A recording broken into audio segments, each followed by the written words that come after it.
Alright, y'all, it's your boy. And we back. We got the new trailer here for Fire Emblem Heroes. Let's bump the quality up a bit here. So, we're checking this out on YouTube instead of X. And hopefully, this time the Mythic banner is going to be fire. Alright, new Mythic heroes join the battle. Okay, so it was Pekomama. My thumbnail came true. It's Pekomama as the hero. She's a green type. Interesting. So, she's going to be a Res Blessing defense Mythic hero. Now, she's going to have to be very good for defense to be able to hold its own, because defense is a lost cause right now. Defense has never been weaker than it is right now. Okay, so she's also Infantry Beast, and we've seen her artwork before, so I'm not going to go over that, but I do like it. It's very good. Oh, look at her transformation. Wow. She's a goat? I thought she was a rabbit. My face when Pekomama is a goat. What the hell? I can't call her Pekomama anymore if she's not a rabbit. What the hell? Aw, man, that's kind of a disappointment. But, okay, so regardless of that reveal, we have Pekomama here. So, Nectar Horn, 14 might in 1 range with -1 special trigger. At the start of player phase or enemy phase, if any foes in 3 rows or 3 columns center on unit have res less than unit's res +5, inflicts attack and defense -7, discord and deep wounds, and a penalty that neutralizes non-special miracle effects on those foes through their next actions. I'm not too sure how impactful that's going to be for Aether Raid's defense. Like, nullifying enemy miracle, that's not really what we're looking for. They should have gave her, like, built-in... what they needed to do was give her, like, built-in warp bubble, right? Like, that would have been helpful for defense. Okay, if foe initiates combat or foe's HP is over 75% at the start of combat, inflicts attack and defense -6 on the foe, inflicts a penalty on enemy's attack and defense equal to 20% of unit's res at the start of combat, reduces damage from foe's attacks by 20% of unit's res, excluding AoEs, and neutralizes foes' bonuses to attack and defense, and grants special cooldown charge +1 to unit per attack during combat. Alright, this is where the juice is pretty much. We got non-pierceable DR with true damage as well, based on res, getting acceleration on hit, some further debuffs to enemy attack and defense. Seems pretty good. And then, of course, she transforms if she's adjacent to only beasts or dragons, or adjacent to no one. And then when she's transformed, she gets attack up 2, +7 special damage, and then also tempo. This looks like a good unit to give Lagoo's Friend, by the way. Because we have percentage drops on enemy attack and defense, as well as true damage and all that stuff on the res check there. So that seems pretty good. Okay, Stronghold. So level 4 Fortress Def Res. Inflicts attack -3 and then grants defense and res up 7. They could have gotten rid of the attack drop at this point. Alright, at the start of player phase or enemy phase, neutralizes panic and any penalties to unit's defense and res that take effect on unit at that time. That's it. Like, this should have had another effect, I would have imagined. It's basically the same as Life in... or Verge of Death and Crystalline Water. I feel like they could have made this one in particular a little bit better than those two, because this one's more defensive-oriented. Whatever. I guess it's fine. Okay, then we have Attack and Defense Bulwark 4, which means just give her Lagoo's Friend, basically. And then Divine Nectar as the C skill. Okay, at the start of player phase or enemy phase, if unit is in 2 spaces of an ally, grants Divine Nectar to unit and allies in 2 spaces of unit for 1 turn. If a rally or a movement assist like repo, shove, or pivot is used by an ally with Divine Nectar, effect active, excluding the unit, grants another action to that ally. Oh, that's interesting. Huh.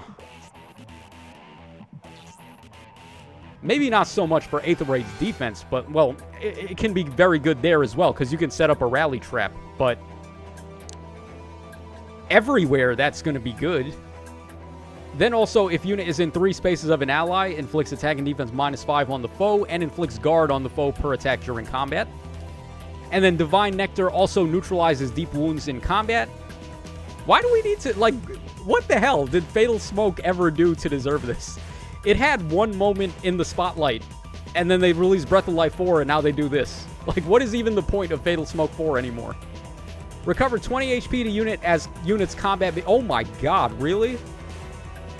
So basically, this is Breath of Life 4 without Breath of Life 4. What the hell? And if it's unit's first combat initiated by foe or first combat initiated by unit that turn, reduce damage from foes' attacks by 10 during combat. That is a very powerful effect. That's got to be like, what, the strongest defensive status effect in the game right now? Basically, it's just Breath of Life 4 with also 10 points of non-pierceable DR on Brave attacks. Or not Brave attacks, but their first attack initiated.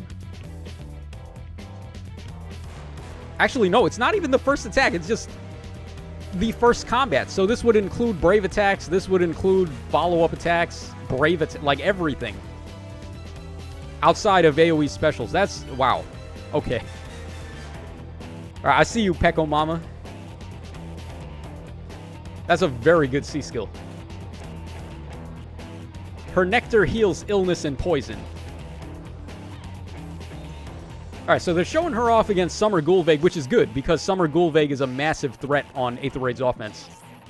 So a defense unit that can somewhat hold her own there is pretty good. What did they give her? Aegis as the special? Wait, did she have a special? Hold on. I don't remember seeing Aegis in her kit. Did I? Okay, they did. All right. I was going to say, like, for the sole purposes of this one combat interaction, she has Ether. Or Aegis, rather. But no, that's not the case. All right, so it looks like she is an unbreakable wall. And here they're going to show her combat against Ashura, who recently got her refine.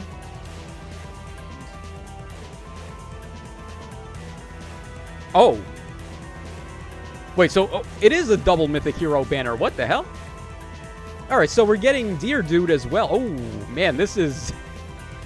I was not expecting double Mythics for this one, but some people in the chat called it, and they called it right. So he is, of course, a colorless cavalry-type unit. We know his weapon already. We've seen it, but, I mean, I'll read it again as we go along. And he's also going to be an offensive Astra Mythic Hero, granting the defense blessing. Okay, so what has Eikpyrnir got here? Hopefully he's got some kind of perf passive. Okay, Quieting Antler, of course. 14 might, 1 range. He's got Canto 2. He's got -1 special trigger. At the start of turn, if he's in 2 spaces of an ally, he gets attack and defense up 6 and bonus doubler to himself and allies in 2 spaces. Bonus doubler support, very good. Then also, if he's in 2 spaces of an ally, and if unit and allies within 2 spaces of unit have bonuses to any of their stats, after start of turn skills trigger, then he gets an additional +3 to each corresponding stat for unit and those allies for 1 turn. So basically, you can essentially get up to like +10 blue buffs, which is crazy. If you have like Hone 4 and then you have Legendary Azura or something like that. Okay, then also if unit initiates combat or if unit is in 2 spaces of an ally, inflicts a penalty on foes' attack and defense equal to 6 plus 20% of unit's defense at the start of combat, and deals X damage, where X is the highest total bonuses among unit and allies in 3 spaces. And he also cuts DR in half. So, yeah, I mean, we already knew this, but this guy is pretty good.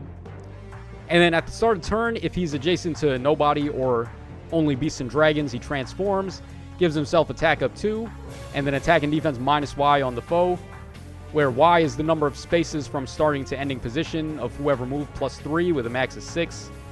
And then if Y is over 5, then he gets 30% DR on enemy first attacks.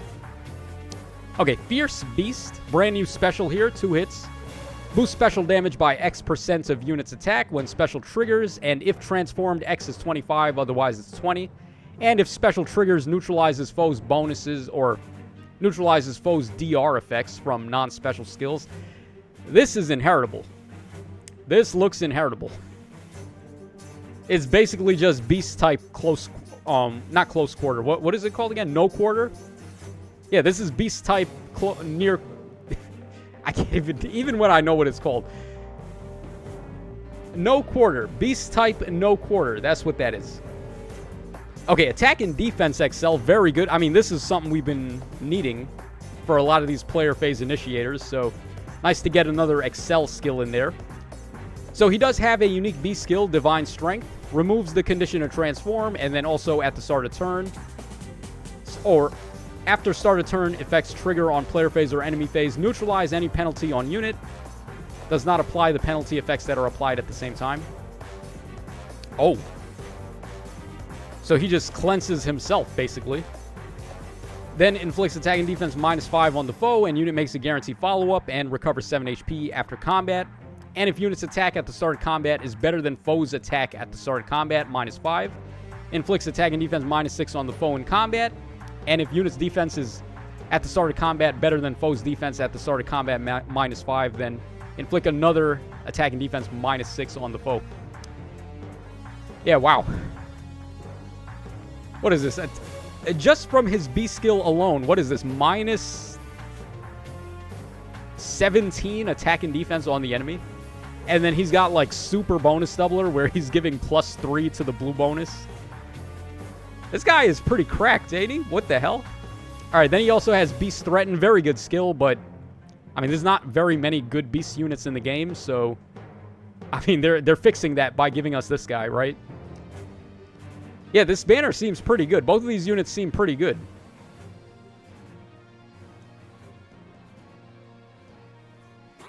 Alright, let's see what else is on here. Because they're going to show the rest of the banner. We have, like, a general idea. I think green is got one more unit to go, and then colorless has been filled out. So, one blue unit, and then one green unit, and then that's pretty much the banner. Okay, why is he bullying Femortis? They should have had him attack somebody else, like Emblem Ike. I would love to see that.